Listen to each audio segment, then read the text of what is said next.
At this time, I'd like to call the February 24th, 2022 meeting of the Plaquemines Parish Council as the sole governing authority of the Plaquemines Port Harbor and Terminal District to order at 3 p.m. Machine is open for roll call.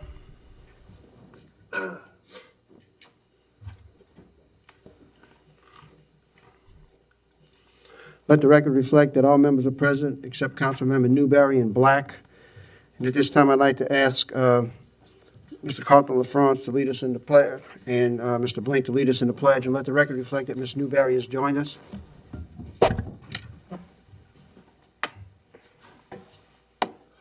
We take this moment to acknowledge Almighty God and thank Him for our bountiful blessing, especially for the parish natural resources. We pray for all those who are ill and those who lost their lives through this pandemic. We pray that this pandemic come to an end and the world move towards a healthier and brighter future.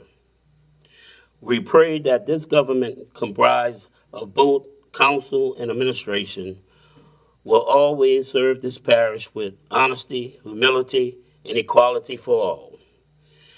And as this government body gathers here today, we pray for our military and for world peace. We pray for the wisdom to know right from wrong and the courage to do which is right. This I pray in God's mighty name, and all of God's children say, Amen. Amen. I Pledge allegiance To the flag of the United States of America, and to the republic for which it stands, one nation, under God, indivisible, with liberty and justice for all. Move to item 2.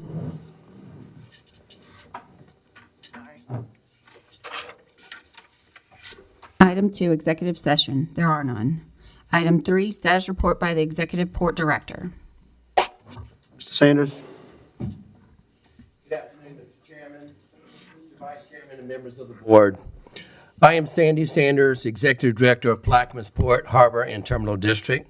Follows is my Executive Director's report for the reporting period of 11 through 23 February. During this time frame, I met with Jamie Lutz with Bayou Chefs to discuss logistics, the logistics of transportation and feeding the construction workforce on the container terminal once the construction commences, with the objective of minimizing congestion to and from the project site. Jamie has been performing mass feeding and disaster relief for large construction projects and disaster relief and recovery operations throughout the U.S. for over 30 years. Very important to note, Jamie is also a resident of Plaquemines Parish. I met with a firm called EarthCam that does project site time-lapse video. This is a valuable tool for folks viewing the progress of the project live on a website. We are scheduled for a follow-up presentation next week. During this time frame, I also met with Karen Parsons with the RPC to discuss the parish's updated transportation plan that will be part of the updated metropolitan plan. This will be an ongoing effort to update the parish's transportation plan, and we are looking for a May-June completion date. The port developer, Chris Fetters, and I met with Forey Musser, Charlie Burt, and A.J. Walker with Venture Global. Forey is the chief engineer with Venture Global. Charlie and A.J. are VG's go-to guys on site here in the parish. We discussed the port's rail approaches as it closes in on the container terminal. This was the first of many meetings to ensure safety is paramount as both projects are being built and operated. Our two approaches would be the rail running east of and parallel to Highway 23 in front of the VG site, or around Parcel 1 and behind the industrial campus west of the VG site. We provided the pluses and minuses of each approach as it relates to time and cost. His initial impression favored the western approach behind the VG site. As I stated, these discussions will be ongoing. We conducted a site visit with Andalusia Energy along with their board members and their primary investors. Their investors are very well funded and vary from banking, finance, private capital funds, and textiles. I invited them and they readily accepted to visit a future port board meeting to make a presentation. Members of the AP Moeller Terminal staff, DEVCO 23, excuse me, United States Coast Guard, and I visited the Crowley Marine headquarters at the Port of Jacksonville to observe the safe bunkering operations of the Eagle LNG as she bunkered a Crowley Marine vessel. This was crucial to observe, and we conducted a tabletop exercise along with United States Coast Guard personnel, as we will duplicate this bunkering service as a port-provided service to our customers here at the Plaquemines Container Terminal. Bunkering LNG via barge operations is a must service for the future of clean, environmentally conscious operations for all future ports. This was a very important, worthwhile exercise, and Crowley was very gracious in hosting our contingent to the site. Lastly, I have invited Chris Nadesan with Kyle and Associates to provide us a quick overview of the booster station project. Chris was the engineer services, or should I say, Kyle and Associates was the engineer services for the booster station project. The port was awarded a 90% reimbursement grant for the construction of the project through the Port Priority Grant Program. Chris?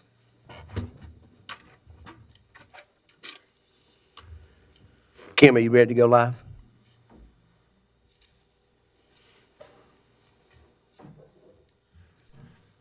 Thank you, Mr. Sanders, and thank you, Commissioners, for having me.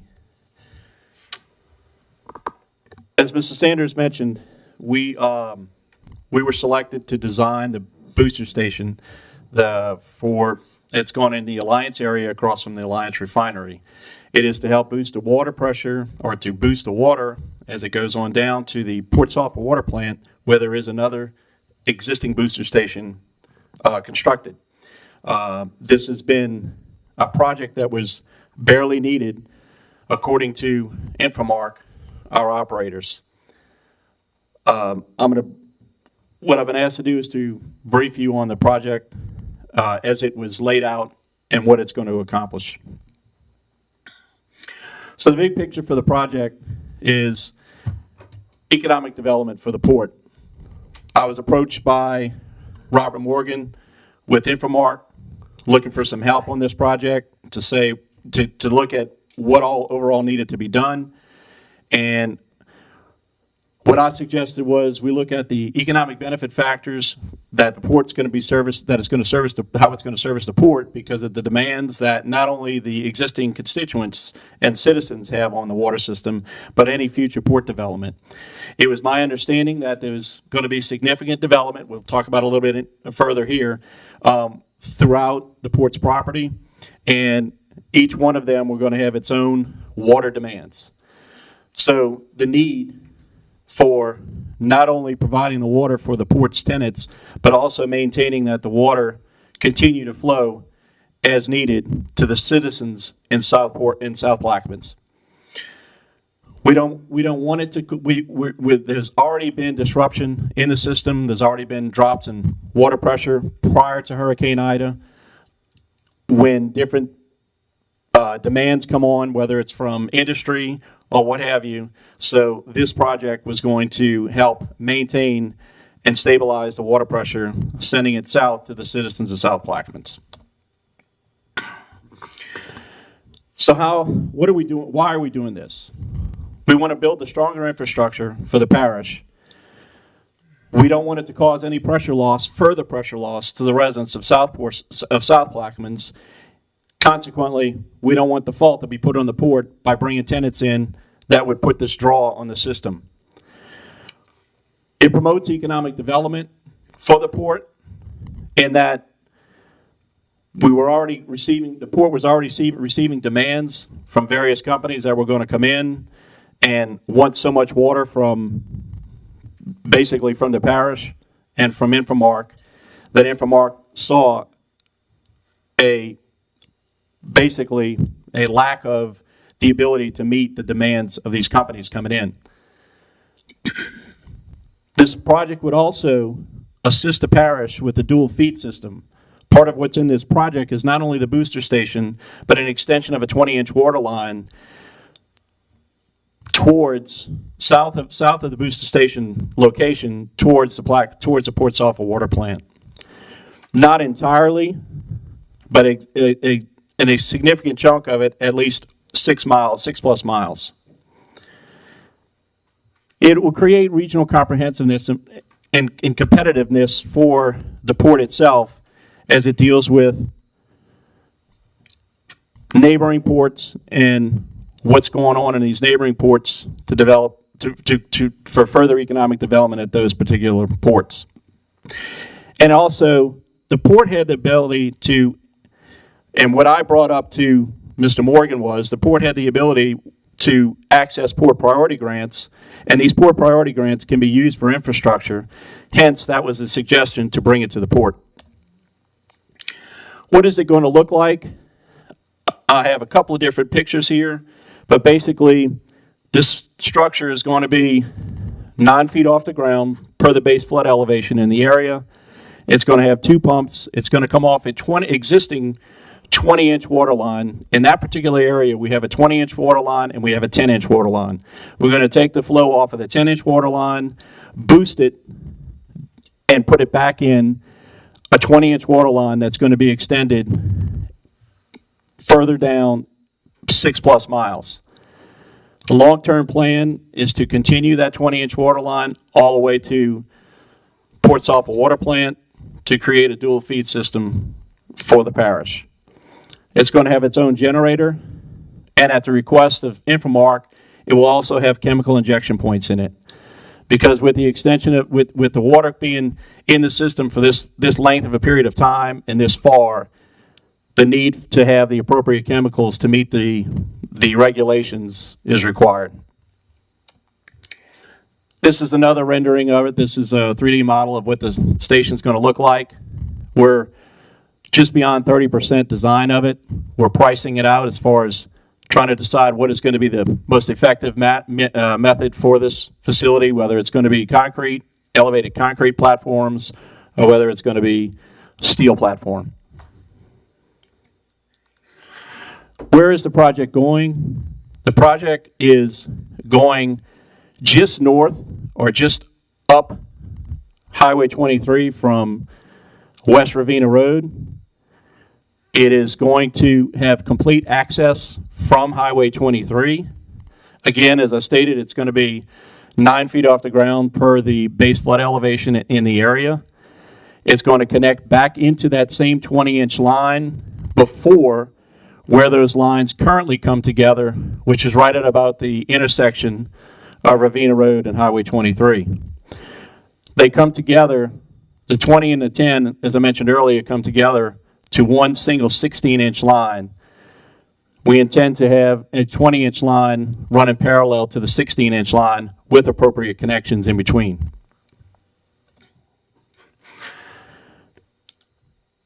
Talking about the additional scope, what we call the additional scope. Originally, the project that was looked at was the booster station, and we brought up, I should say, Infomark brought up with the port at the time to look to try and build on its idea of creating a dual feed system south down Highway 23. So the project, as I stated, also includes an extension of a 20-inch water line just beyond Myrtle Grove. So the port, what we like to say is the port's transforming the future. It's bringing economic development. With this economic growth comes a need for infrastructure, which this project helps achieve. The tenants are coming with a water demand.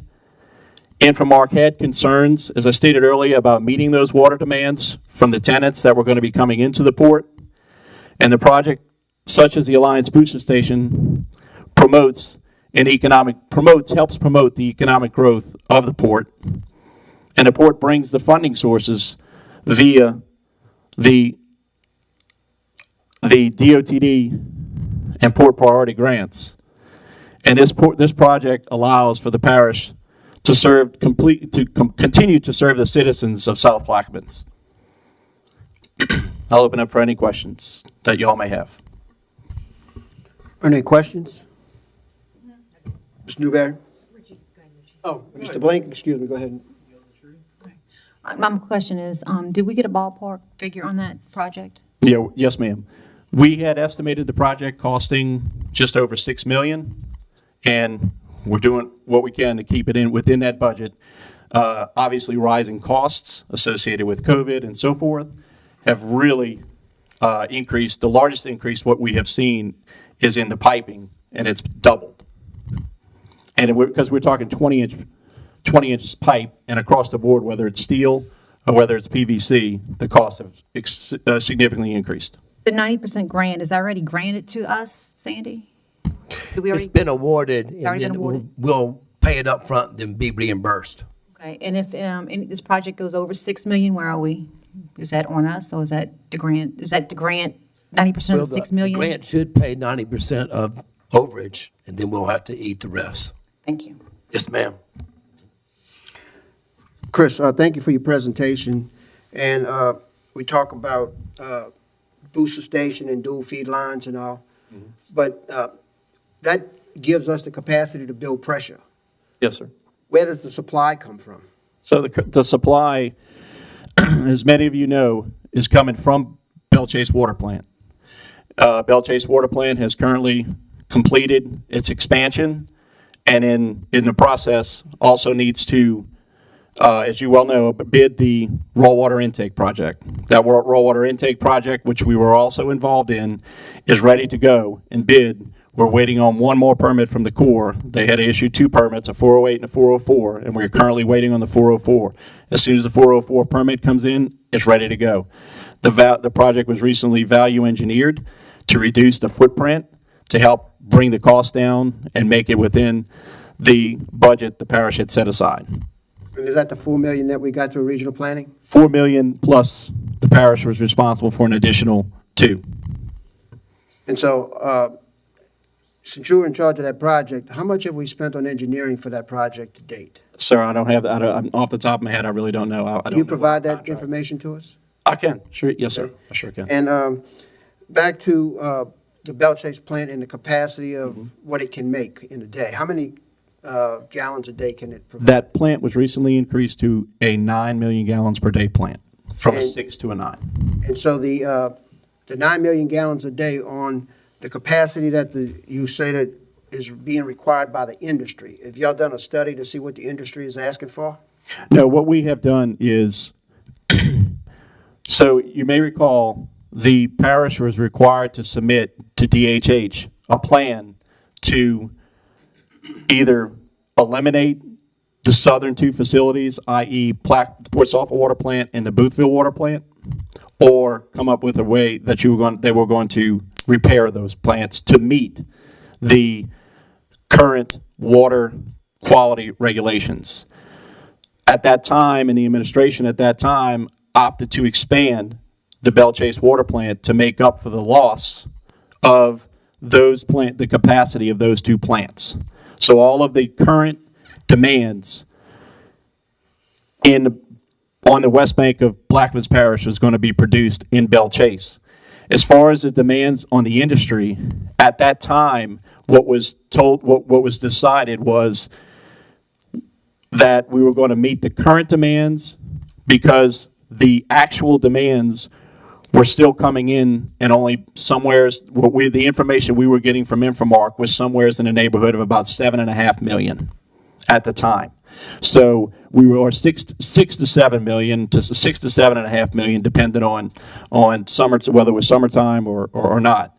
So the expansion, it was settled on the expansion meeting those 3 million gallons that would have been lost with the closing of Port Sulphur and Boothville water plants.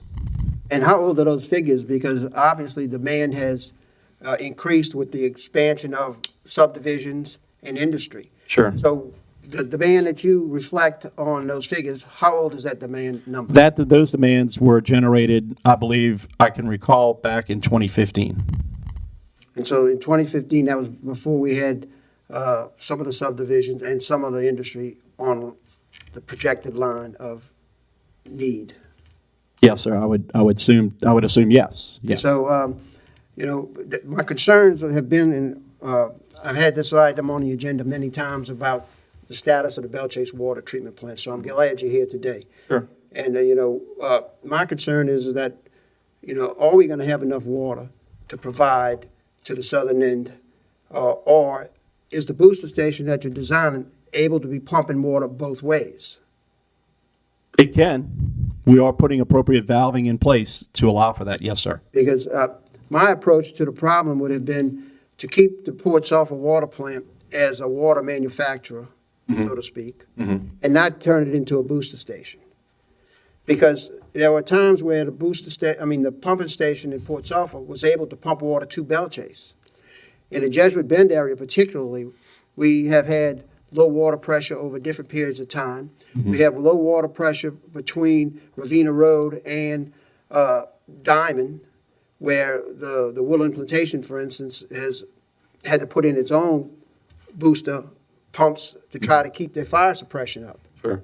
So I guess my question is, do you feel comfortable that the Belle Chase Water Plant expansion is going to be adequate to supply just the basic needs of what we're facing, you know, 7 years later? Yes, sir, I do. And I do that, and I say that with this booster station coming on board. This booster station was needed in the Severn Trent days. Severn Trent had indicated that they had always needed a booster station in the Alliance area because of the drop in pressure. No, let me rephrase my question. I understand what the booster station does. To me, the booster station doesn't make water, correct? Correct. So my question is the capacity of the Belle Chase plant. I know, you know, the booster station is great. We could have did a booster station, we could have did a water tower, we Yes, could have sir. did different things, but we Yeah. chose a booster station. Understand. I want to make sure that when the Belle Chase water plant comes online, Yes. and the booster station comes online, that it's adequate to be able to provide the supply Yes. end of the equation. Yes, sir. To answer you, I'm sorry, but to answer your question, yes, 100%. The plant expansion was designed for 9 million gallons average daily flow. Obviously, there's a peak factor involved in that. So it'll be able to exceed 9 million gallons. And the raw water intake that's going to be constructed will be able to provide the plant with that current flow. As it is right now, the plant is ready to produce 9 million gallons worth of water. We cannot get it into the plant with the current vacuum system that's used. The new raw water intake will be able to put 9 million gallons into that plant, and it's designed, should a further expansion be needed, it can put 12 million gallons into that plant with the purchase of the appropriate pumps. And so I guess my last question is, when will the job be complete minus the permit? 15-month, we had a 15-month schedule. Obviously, all of that depends on lead times for equipment. And in this day and age, we've seen lead times vary. Some things are coming in quicker or back to normal, what we consider normal. Some things are still being delayed. We have a 15-month construction schedule on that project. So at least 15 months before we see that. Yes, sir. And when will the street be opened? As far as if you're talking about Main Street, No, I'm talking about the street in front of the water plant because it's causing a problem for Mr. Bartholomew and his constituents getting on and off the ferry. You know, when they're trying to turn different ways. And, I mean, he can elaborate on that, but when will the street itself be open?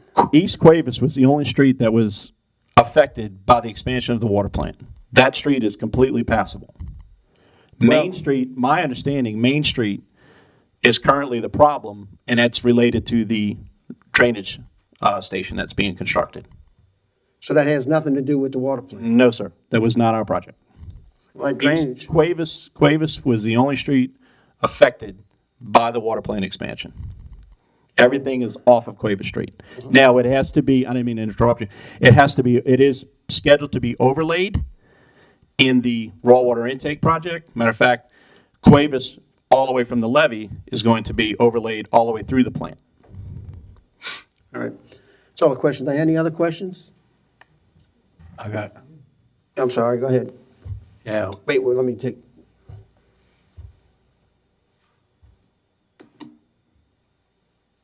Are you on, Mr. Konovich? oh, We talked about most of it before the council meeting. Yes, sir. Board meeting, and Benny asked a bunch of the questions I wanted to answer. Sure. This is the reason why I have a moratorium to be voted on today. That we can't get water today down the road. You know, low pressure every day. So, thank you. You bet. Thank you. Mr. Blink? Okay, so I have a couple of questions or points here. You mentioned the elevation is going to be built 9 foot. Ironton, the adjacent community, took about 10 to 14 feet of water. You talk about the, We could go up if you want. Basically, when the engineering is done, it's based on the base flood elevation of the facility. Now, the base flood elevation is going to be the bottom of the facility. The pumps and so forth are going to be even further up inside of the facility itself. Even the self-contained fuel cell for the generator is even going to be up higher than that. What is the actual height? So I'd have to dig into the engineering and tell you, and into the plans and tell you exactly. But the base flood elevation at the time, when we started this project, and as far as we know, still is 9. If it changes, we could. It's just a matter of piles. Is what piles? How deep we go with the piles. yeah, I'd highly recommend building a facility that could take the next storm because this doesn't seem like it could even take the last one that we had. Will do. Moving along, can you go back to the slide with the lines, the two parallel lines, please? Okay, and this, to be clear and for the record, this ends at the VG site, correct? Yes, it is. It was suggested to us to end it about mid VG site. Got it. And there's been quite a bit of back and forth about the capacity, the amount of water that they need. We're building a $6 million facility. Do you know the amount of water that they need at that facility? I've been involved in meetings that the administration and Infomark have asked me to be involved in. I've heard everything from 1 million gallons a day for a concrete batch plant to we're going to build our own water plant on site. I don't know. That's the extent of what I know. I was never involved further than that than being involved in those meetings. So the demand that Venture Global is going to have and what they're asking, I have heard that they have asked Infomark for a couple of, I think, 2 or 4 inch valves to tap into the line so they could pull water. Other than that, I do not know. Got it. You just, we're using grant money to build water capacity that ends at their site, but nobody can give me a clear answer on just how much they need, including the company, but the lines stop at their site, and it feels almost a bit like we're subsidizing the operation. We have to, you agree with that, right? Where we have to use grant money to build a water booster station that ends at their facility as depicted in the slide that you brought here today, correct? Well, I can't answer that question. What we're doing is, and what was suggested by Infomark and discussed with us by Infomark was economic development for the entire port. It's my understanding there's $25 billion worth of infrastructure, $25 billion worth of investments coming into the port facilities. Sure, I was told- make sure people are coming in on a firm footing Yeah. where they could help with some of this stuff. We're not having to go ask for grant money to build the water capacity that they need to build their large-scale industrial developments. And I know you're an engineer and you're not. We were just told this is where we're stopping it. Where I was not given a reason why or what have you. This is what we were told we were stopping it. Sure, yeah, and I've been told flatly, you just don't even bring up how much water is needed down there, and I'm going to speak my piece because this is what I'm seeing. This is what y'all are bringing here, building a $6 million facility, infrastructure improvements that end at their site, but nobody can tell me how much water they need. It's a little frustrating. Can you tell me a little bit about some of the decision-making process on why this versus, why not a water tower with this? Can you explain some of the engineering behind why not have that particular piece of infrastructure? If, we're in the business of getting grant money and, having engineering companies do this work and putting in new infrastructure, why not go for the goal? Why not go all the way and and really rack up. Sure. So back in 2014, 2015, what was brought up was that Plaquemines Parish was going to have to do something to its southern. They got issued a letter from DHH saying you needed to make changes and meet these regulations at your two southern water plants on the West Bank. We also had saltwater intrusion that was gravely affecting both of those water plants. Lot of thought process went into it, even when we rolled into the dredging of the Mississippi River and would this sill disappear and so forth. So there was a decision made to say, well, let's invest in the Belle Chase water plant because it was the furthest West Bank plant away from saltwater intrusion. It was inside of at the time, of course, all of this could change, but it was inside of the only plant inside of the 100-year flood protection system. And the system itself stores water. Yes, towers could have been used, but again, we were given the initiative and this charge of saying we need boosted and we need to boost the system to maintain the water pressure more so than just towers, because we have several towers already. We need to boost the system on top of the towers.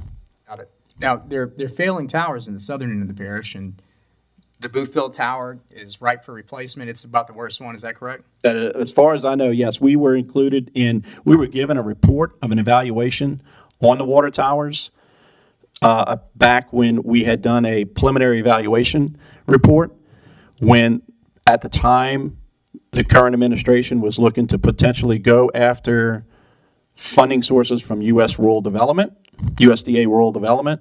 So we were given a report of an evaluation of water towers and had to include that in our PER.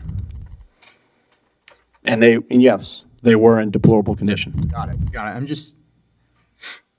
What's going on in Plaquemines Parish is there's a large-scale game monopoly happening in reverse. Infrastructure being picked up from the southern end of the parish. Some large-scale entities are settling in the middle part. And the thing is, I don't know if this government is going to be able to put back the municipal water service at the next major tropical landfall. And I think that we have a responsibility to try and put as many pieces as we can. And if y'all are going to do this, I think we should do it the right way, where we have that infrastructure in place in a future where we might not be able to afford another water tower further to the south. But I wasn't in on those conversations. Nothing I say here seems to matter too much. But I would like to see these things laid out in a way that makes sense looking deeper into the future. I mean, if we're getting grant money and we're putting people to work, let's go for the gusto. There's one other thing here. All right.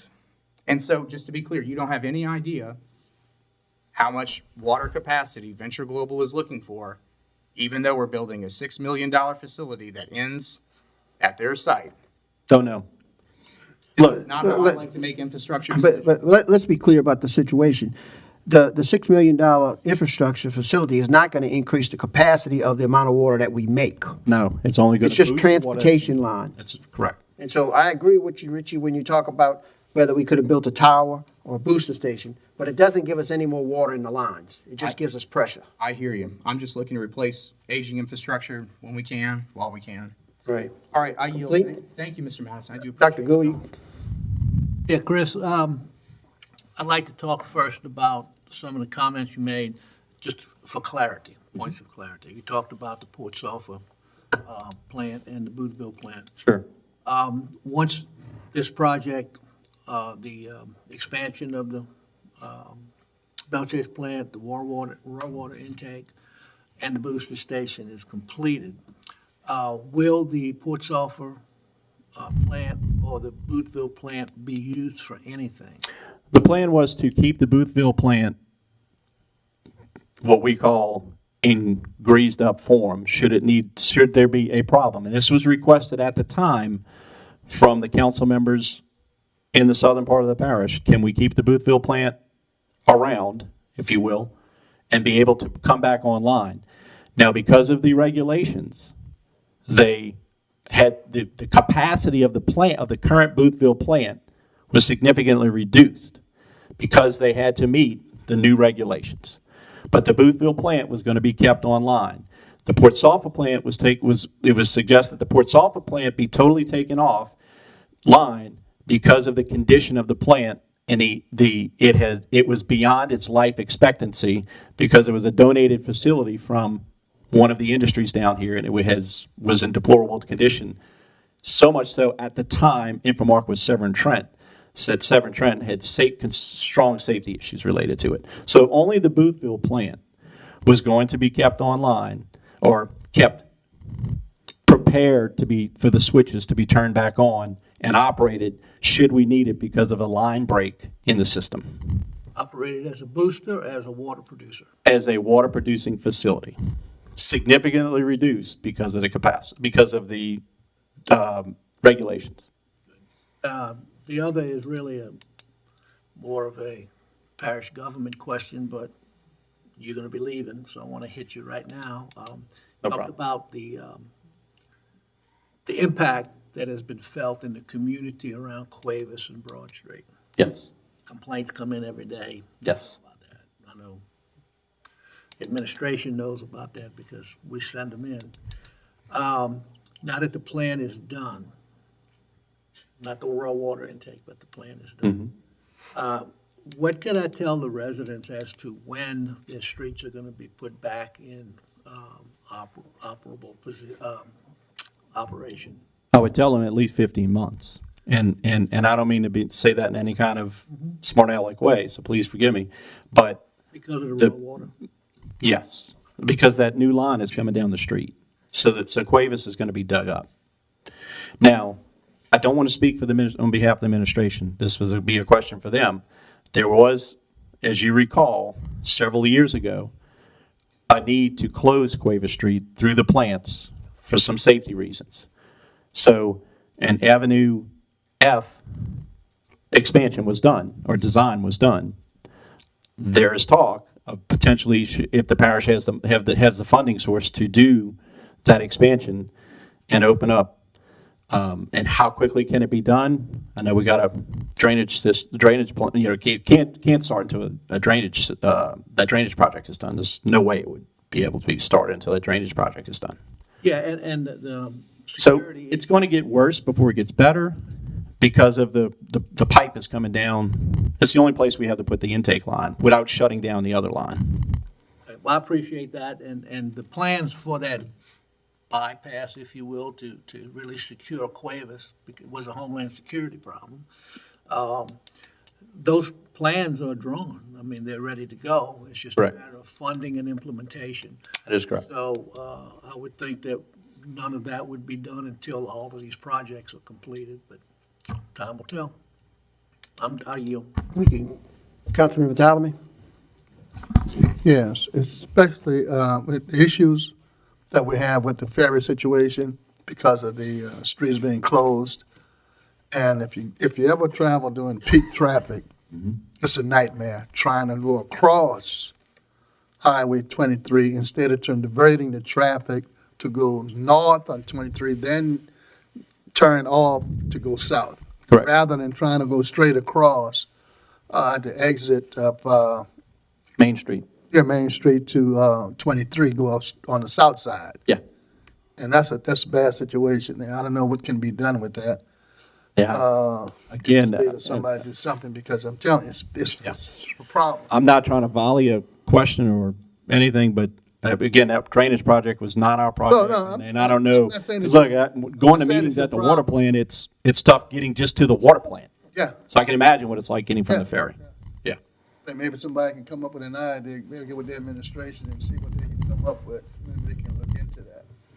Even if maybe they have a deputy there during that particular time of the day, peak time. Not normally when it's not peak time, but in the afternoon and in the morning when it's peak time, you have the people that's coming off the ferry, they'd be all the way back to the ramp. I know there was some suggestions at the time, and those council members that were on the council then, about potentially extending Broad Street over towards the ferry, towards the ferry area. But I believe, if not mistaken, we had some property issues, and we weren't able to do that. But originally, it was in the original design of Avenue F extension. Complete, Councilman Talamy? I'm finished, that's All it. right. Any other questions? Councilman LaFrance. Yes, presently, do you know what is the parish-wide consumption of water? Currently is, I stated earlier, it's somewheres in the neighborhood, depending on summer or winter, it's somewheres in the neighborhood of 6 million to 7.5 million. The West Bank is 6 million to 7.5 million gallons.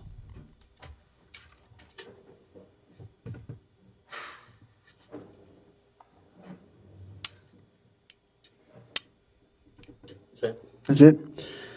Okay, there's no other questions. My final comment is that personally, I believe that the Port Sulphur Water Plant should be rebuilt to manufacture water. It's making water today. Without that plant, we would be in a serious problem. And even if it's limping along.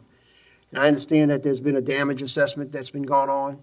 I would have preferred to see the administration do the damage assessment, but also move forward with Inframark, putting some Band-Aids on it to get it up and running, to help us with the water capacity that we are needing. To wait 15 months or 2 years and all of this, it's really unacceptable.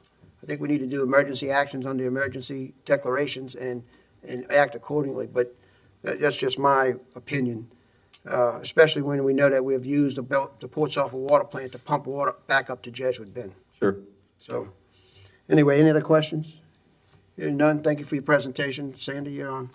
Thank you, Chris, and we'll have you back often. I know you're looking forward to that. Mr. No, you handle that, solve those problems. I didn't remember that right. Sorry, Councilmember LaFrance. Yes, I will make a request that anytime we talk about the water or the water booster plant, could we please have inform Robert Morgan so he can be here? Because we heard his name mentioned quite often, and he is over Infomark. Can do. Any further comments? Thank you, Chris. If none, we'll move to the next item. Agenda item 3A, financial report, budget to actual. There are none. No report. No. I have one question for Mr. Sanders. Yes, sir. Want to get on the queue? Oh, you're on, okay. Who's the new gentleman you have with you? He works for the ferry.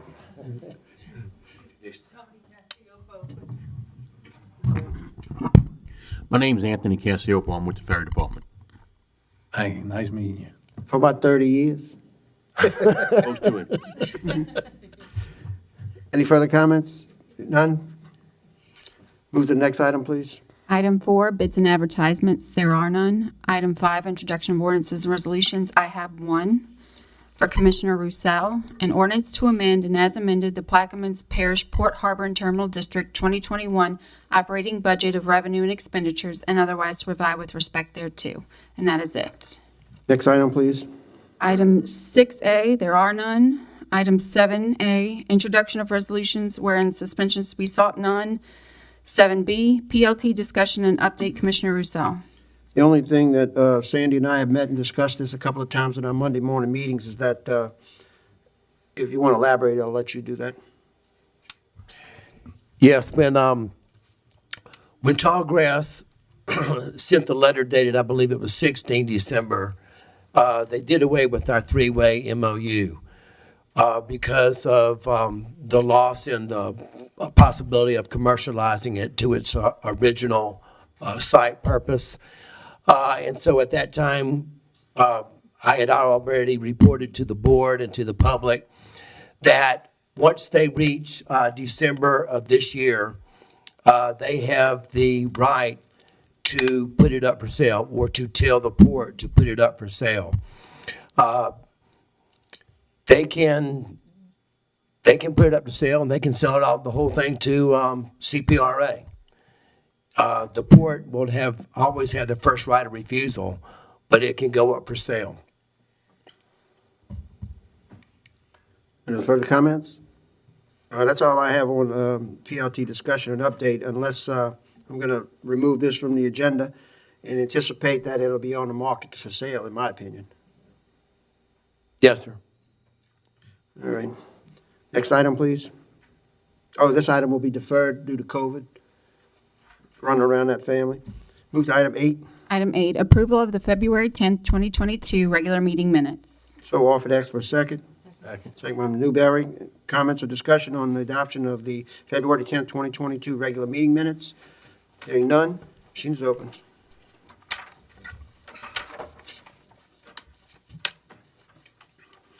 And the minutes are adopted 8-1 with Mr. Black being absent. This time, I'll seek a motion to adjourn. Motion. Motion to adjourn, the machine is open. I'll second it. All right, offered by Gooey, second by myself. Machine's open.